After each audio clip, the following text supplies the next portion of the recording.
साथियों जय महाकाल। साथियों आज जन्म कुंडली के माध्यम से जानते हैं कि जातक व्यापार करेगा व निजी कार्य करेगा।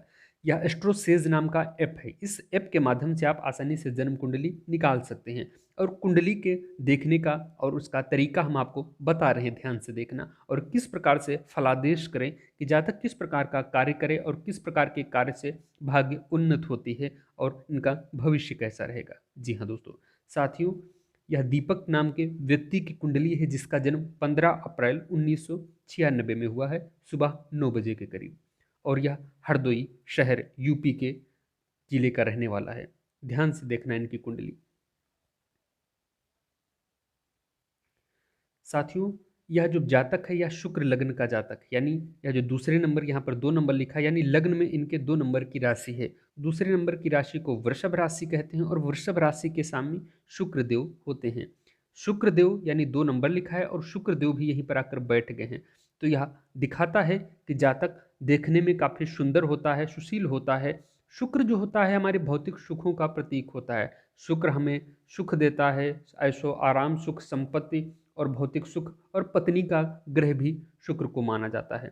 कोई भी ग्रह जब अपने लग्न में यानी जो अपनी ग्रह राशि में बैठ जाता है और लग्न भी अगर उसी की है तो यह लग्न का मालिक भी हो गया। जब कभी अपने घर के मालिक अपने ही घर में बैठता है तो यह निश्चित मानिए कि बहुत उत्तम फल होता है। और इसके साथ ही यहाँ पर देखिए शुक्र वर्गोत्तम हो गया है, यानी इनकी जन्म कुंडली और नवमांश कुंडली दोनों को मिलाकर एक अच्छा योग बन रहा है। यानी शुक्र को काफ़ी बल मिल रहा है। लग्न बली हो गया तो समझो यह मस्तिष्क है, यह शरीर है, यह व्यक्ति स्वयं है, यानी स्वयं को काफ़ी बल मिल रहा है। यह सुख संपत्ति ऐसो आराम की तरफ इशारा कर रहा है। इसके साथ ही इसकी दृष्टि जो मानी जाती है हर ग्रह की 7वीं दृष्टि होती है। यानी शुक्र जो होता है इसकी 7वीं दृष्टि सीधे अष्टम सप्तम भाव में है, 8वीं राशि में। अष्टम जो राशि है इसे वृश्चिक राशि कहते हैं। इस राशि का स्वामी मंगल देव हैं। यह वैवाहिक जीवन का स्थान होता है, हमारे रिलेशनशिप का स्थान होता है, हमारे कार्य व्यापार का स्थान यहीं से देखा जाता है। मंगल देव यहाँ के मालिक होकर सीधे यहाँ पर अगर गौर से देखें मंगल 12वें नंबर की राशि में आकर बैठ गए हैं। यानी एकादश भाव में 12वें नंबर की मीन राशि में आके बैठे हैं। तो यह दिखाता है कि इनका जो कार्य होगा, धन होगा, यह अगर इनके अगर धन की व्यापार की बात करें, अगर यह व्यापार करते हैं तो समाज से, यह जो तीसरा भाव होता है समाज से जुड़ा होता है या सोशल सर्कल से जुड़ा हुआ, सर्विस से जुड़ा काम करने से अगर व्यापार करते हैं तो काफ़ी अच्छा लाभ ले सकते हैं। लेकिन यहाँ पर एक बात और भी है कि इनका जो मंगल है यह अस्त अवस्था में है, सप्तमेश अस्त हो गए हैं। और सप्तमेश और 1 नंबर की जो राशि होती है यह इन्वेस्टमेंट का भाव होता है। द्वादश भाव इन्वेस्टमेंट का होता है, खर्च का होता है, और खर्च के और वैवाहिक जीवन के स्वामी अस्त हो गए हैं। तो यह दिखाता है, अस्तता को दिखाता है, यानी कमजोर हो रहा है मंगल। लेकिन मंगल कमजोर होकर भी जिन भावों पर दृष्टि डालता है उसको बल देता है। और मंगल शनि के साथ है, शनि थोड़ा सा पीड़ित करता है। लेकिन अहम भाव होता है करियर की दृष्टि से 10म भाव, यानी यह जो लग्न होता है यहाँ से गिनते हैं 1 2 3 4 5 6 7 8 9, और यह 10वें नंबर पर आता है। यह जो 10म भाव होता है कुंडली का, यह 10म भाव हमारे कर्म का भाव होता है। कर्म का भाव यानी हमारे कर्म का मालिक किस प्रकार का कार्य करेंगे, इस ग्रह का मालिक कौन है और कौन सा ग्रह यहाँ पर आकर बैठ गया। यह कुंभ राशि दिखाता है। यह कुंभ राशि है। कुंभ राशि में शनिदेव मालिक होते हैं और चंद्रमा यहाँ पर आकर बैठा हुआ है।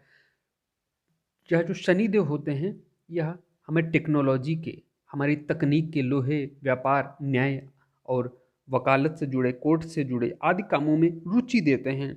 यानी जो हमारा कर्म भाव इशारा कर रहा है वह तकनीक की तरफ। हमारा जो भाग्य स्थान होता है, भाग्य और कर्म, यानी शनि की 2 राशियां होती हैं। या जो 10म नंबर और एकादश नंबर यानी 11 और 10, 2 नंबर जो होते हैं शनि के होते हैं। शनि मकर और कुंभ राशि के स्वामी माने गए हैं और दोनों राशियों यानी भाग्य स्थान और कर्म स्थान को शनि देव देखते हैं। कर्म भाव के मालिक होकर शनि देव एकादश भाव में, धन के भाव में बैठ गए हैं। शनि अगर एक कर्म भाव का मालिक अगर धन भाव में बैठ जाता है, लक्ष्मी के स्थान पे बैठ जाता है, तो यह काफ़ी अच्छे धन के संकेत देता है।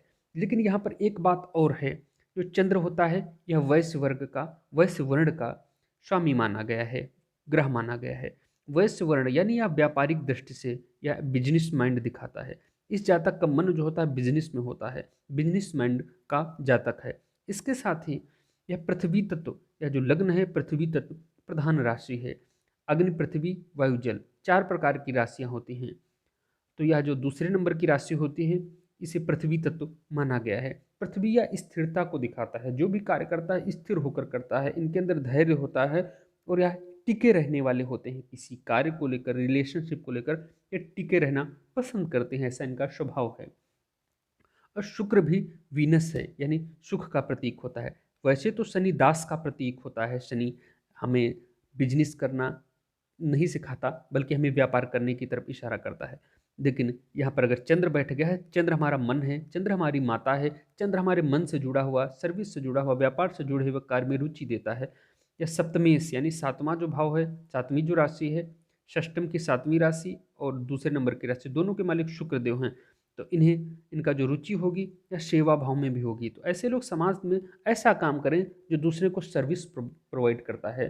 चाहे आप अगर शनि को लेकर चलते हैं तो आप वकालत कर सकते हैं, अगर आप शनि को देखते हैं वकालत कर सकते हैं, टेक्नोलॉजी से जुड़े हुए काम कर सकते हैं, इन क्षेत्र में जा सकते हैं।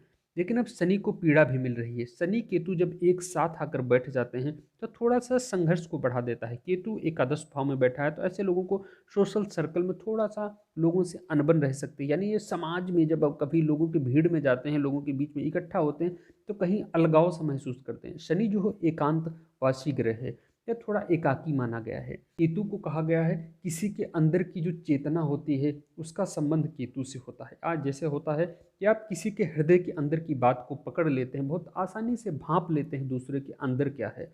यानी किसी चीज की गहराई में, जड़ में पहुंच जाना ही केतु का लक्षण होता है। केतु जड़ है और राहु जो है ऊपर का हिस्सा है, इसे पत्ते गिन सकते हैं, इसे तना गिन सकते हैं, लेकिन अंदर जो जड़ हो, जो मजबूती है, वो केतु है। केतु किसी ग्रह को जड़ से, यानी किसी ग्रह जब यहाँ पांचवी दृष्टि डालता है, सातवीं दृष्टि डालता है या नवीं दृष्टि डालता है, जहाँ पर डालता है उससे संबंधित भावों में गहराई देता है।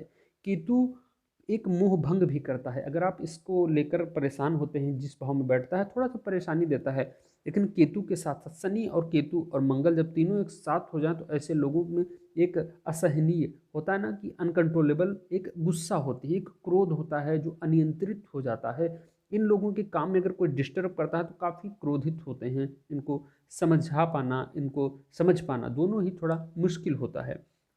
तो ऐसे लोग अगर शांत चित्त वाले होते हैं, यानी ऐसे लोग अगर शांत चित्त रहते हुए व्यापार करते हैं, ऐसा व्यापार जो लोगों को सर्विस प्रोवाइड करता है। सातवीं नवीं, चंद्रमा कहाँ का मालिक है? चंद्रमा हमारे तीसरे भाव का मालिक है, दूसरा सोशल सर्कल का, ट्रेवल्स का मालिक। यानी ऐसे लोग अगर ट्रेवल से जुड़ा हुआ काम करते हैं, यानी किसी प्रकार से लोगों को सर्विस देना, ऐसे लोग कुछ भी ऐसा काम करें जो सर्विस दे रहे हों समाज में। यानी आप कोई दुकान खोलना तो अलग सर्विस हो गई, लेकिन आप कोई सर्विस से जुड़ा, जैसे ट्रेवल्स का काम कर सकते हैं, फूड का काम कर सकते हैं, इन सब कामों में चंद्रमा आपको सपोर्ट करेगा। लेकिन अगर आप तकनीक से जुड़कर काम करते हैं तो काफ़ी अच्छा लाभ देगा, क्योंकि चंद्रमा तीसरे भाव का मालिक है और तीसरे भाव का मालिक होकर या दसम भाव में, कर्म भाव में आकर बैठ गया है। चंद्रमा सीधे अपनी सप्तम दृष्टि माता के स्थान पर डालता है, यानी प्रॉपर्टी, भूमि, भवन, वाहन, मकान पर डालता है, तब माता के स्वास्थ्य को भी ठीक रखता है। लेकिन एक यहाँ पर सोचने वाली बात ये भी है, जो शनि है या तीसरी दृष्टि डालता है लग्न पर, इसकी तीसरी दृष्टि लग्न पर पड़ रही, इसकी सातवीं दृष्टि राहु पर पड़ रही और इसकी जो दसवीं दृष्टि है अष्टम भाव पर पड़ रही है। तीन जगह अपनी दृष्टि डाल रहा है। यानी शनि जहाँ पर देखता है उस भाव का सुख तो, यानी अगर यह संतान के भाव में, शिक्षा के भाव में देखता है तो यह शिक्षा तो देगा ही, संतान तो देगा ही, और संतान से पीड़ा भी देगा, क्योंकि शनि जो है पीड़ा का भी भाव है। यह शिक्षा देगा, संतान भी देगा और पीड़ा भी देगा, और कार्य से कहीं ना कहीं थोड़ा सा मोह भंग भी करेगा। और मंगल भी सातवीं दृष्टि यहाँ पर डाल रहा है। मंगल भी अंदर इनके टेक्नोलॉजी का भाव, तकनीक का भाव उत्पन्न कर रहा है। ऐसे लोग कोई भी काम करते हैं तो इनके अंदर एक ऐसा भाव जरूर होता है कि किसी काम की गहराई में जाते हैं, तकनीक का इस्तेमाल करते हैं, टेक्निकल माइंड वाले होते हैं। और इसके साथ अष्टम भाव में जो दृष्टि डाला वहाँ गुरु बैठा है। गुरु जहाँ पर बैठता है, अगर गुरु स्वराशि में बैठा हुआ है, वैसे तो पीड़ा का भाव होता है, जो जो भाव होता है पीड़ा का होता है, लेकिन गुरु बैठा है तो इसके यहाँ पर जो होता है हमें गुप्त ज्ञान का भी भाव होता है। ऐसे लोग गुरु की सातवीं दृष्टि जो पड़ रही, सीधे गुरु की दृष्टि पड़ रही है दूसरे भाव पर, यानी जब दूसरे भाव पर गुरु की दृष्टि पड़ेगी तो सीधे यह जो लक्ष्मी का स्थान है, धन का स्थान है, लाभ का स्थान है, तो यहाँ पर दृष्टि डालने से इसके शुभाशुभ फल बढ़ जाते हैं। इसके साथ गुरु की पहली, दूसरी, तीसरी, चौथी और पाँचवीं व्यय पर भी दृष्टि पड़ रही। यह दिखाता है कि खर्च कहाँ पर करना है, कब करना है। यह जो खर्च का भाव होता है, द्वादश भाव, तो यह खर्च के बारे में दिखाता है कि खर्च किस प्रकार से करें और किस प्रकार से व्यय करें जिससे नुकसान ना हो। यह मैनेजमेंट के काम करते हैं। ऐसे लोग जो होता है ना, धन को मैनेज करना बहुत अच्छी तरीके से आता है, ज्ञान को मैनेज करना अच्छी तरीके से आता है। ऐसे लोग ज्योतिष में, गुप्त विद्या में व ऐसे लोगों को अंदर गुरु का सम्मान करने की व धर्म की गहराई में, वैदिक चीज़ों में रुचि होती है। ऐसे लोग निश्चित मानिए कि धार्मिक होते ही होते हैं, या ज्योतिष में भी अच्छे जानकार होते हैं। अगर यह ज्योतिष से संबंधित कार्य करते हैं तो भी इन्हें काफ़ी अच्छा लाभ होता है। और एक बात यहाँ पर गौर से देखने वाली है कि इनका जो यह जो शिक्षा का भाव, संतान का भाव, यहाँ पर राहु बैठा हुआ है। राहु शिक्षा संतान के भाव में बैठता तो संतान संबंधी पीड़ा देता है, यानी कष्ट भी देता है। और इस पर शनि की दृष्टि पड़ रही है, तो कहीं ना कहीं निश्चित मानिए इनके कार्य में, पढ़ाई में बाधा अवश्य आई होगी। हो सकता है ज़्यादा पढ़े लिखे ना हो। जी हाँ, वैसे तो इन्होंने इंटर कर रखा है, इंटरमीडिएट, उसके बाद ग्रेजुएशन में इन्हें बाधा का सामना करना पड़ रखा है। इनकी एजुकेशन बहुत अच्छी नहीं है, जो वर्तमान में आजकल शिक्षा का भाव देखा जाता है। लेकिन यह जो जातक है यह धार्मिक है।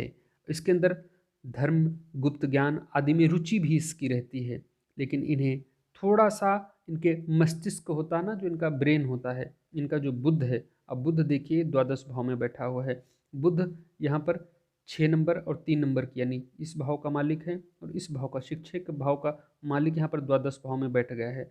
सूर्य के साथ बैठा है तो काफ़ी उत्तम है। लेकिन यहाँ पर पीड़ा की बात यह है कि इनका बुद्ध जो है, या इस पर दृष्टि राहु बैठा हुआ है शिक्षा के भाव में, जो शिक्षा और संतान संबंधित कष्ट देता है। और ब्रेन में यह जो द्वादश भाव होता है, खर्च, व्यय और पीड़ा का भी भाव माना गया है। यह जो होता है, यह हमारे मृत्यु भी यहीं से देखी जाती है, हमारे कष्ट भी यहीं से देखे जाते हैं, और सैया सुख भी यही देखे जाते हैं। बुध के साथ सूर्य का होना बहुत अच्छा माना जाता है। लेकिन द्वादश भाव में कोई ग्रह हो तो बहुत अच्छा नहीं माना जाता है। इसके कुछ प्लस तो कुछ माइनस पॉइंट भी होते हैं। इन्वेस्टमेंट तो बहुत अच्छी सोच समझ के करते हैं। ऐसे लोग खर्च को मैनेज करते हैं। ऐसे लोग जब दृष्टि यहाँ पर पड़ती है सीधे छठे भाव में, शत्रु के भाव में, शत्रु को भी आसानी से मैनेज कर लेते हैं। और सूर्य जो है वर्गोत्तम हो गया है, वे भी सप्तम दृष्टि यहाँ पर डाल रहा है। शत्रुओं को, वे को, सेवा को अच्छे से मैनेज कर लेते हैं। लेकिन इनके साथ समस्या यह रहती है कि ऐसे लोग दूर, जब घर से दूर होते हैं तभी, यानी यह जो दूर का भाव होता है, विदेश का भाव होता है, बाहर रहकर, ऐसे लोग जब बाहर रहकर कार्य करते हैं, बुद्धि का इस्तेमाल करते हैं, काफ़ी अच्छी अपने बुद्धि का इस्तेमाल कर सकते हैं। लेकिन यह जो होता है हमारे बड़े भाइयों का भी देखा जाता है, यानी बड़े भाइयों से अच्छे संबंध नहीं रखता है केतु, अलगाव की स्थिति या उनसे टकराव मतभेद देता है। और बड़े भाइयों से कहीं ना कहीं पीड़ा बनी रहती है, अनबन बनी रहती है।